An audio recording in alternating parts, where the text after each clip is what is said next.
Alright guys, welcome back. So today we are going to be talking about the marketing and visual side of things once you've finished a project. How do you advertise it, market it to people? So we're going to be talking about two visual kind of photo poster editing softwares. The first is going to be Gimp. Both of these softwares that we're going to be talking about today are free. That is kind of why I prefer them over Photoshop and Illustrator. So the first one, like I said, is Gimp. That is the kind of Photoshop program. It is getting a lot bigger. There are a lot of different things that you can actually download for it in addition to obviously Gimp. You can download different languages. There are tons and tons of community-made extensions. If you're interested in development, you can get into that as well. Kind of give a general overview of Gimp here. So if you look at it, you could think it does look a lot like Photoshop. You have your tools here. Up on the left, you have your layers. Over here on the right, down here you have some different background stuff, and then all along the top you have your filters, your tools, things like that. So with the filters, like I said, since this is a community-driven free application, you can actually download extra ones. So these ones that I have down here at the bottom, and then a couple that are in here in render. A couple of these are extras. So if you want to, like I said, download those. It can really help you with your photo editing stuff. There are tons of tutorials for Gimp, especially online. So if you want to learn how to use it, like I said, if you've ever used a photo editing program, it's pretty self-explanatory. A lot of the tools are the same. They even have the same names. But if you want, there are tons of tutorials available online through YouTube and stuff.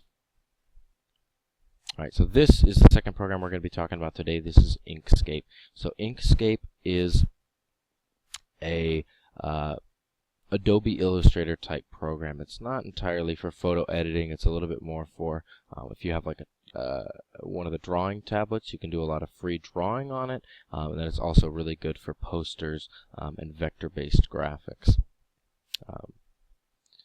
So again, this is another one. It's totally free, so you can come down here, and there are a lot of developers, so there is a lot of good stuff that gets added on to Inkscape so that you can do a lot more than you would initially be able to. So this is what Inkscape looks like. Again, if you've ever seen Adobe Illustrator, it is super similar. You have your main tools over here on the right or on the left hand side. All the document related tools are here on the right hand side. You have a color wheel down at the bottom, and again, filters, extensions, all that kind of stuff is up at the top. And again, like I said, there is a big community around this program, so if you want to, you can absolutely download more, do a lot more things with it. If you're interested in developing for this, you can develop as well. So these are just kind of the general two that I use whenever I'm making anything visual. Inkscape, like I said, is a lot better for like the posters and stuff. So if I'm making a brochure for a product or something, that's generally what I like to use is Inkscape here. And then Gimp is for more photo editing.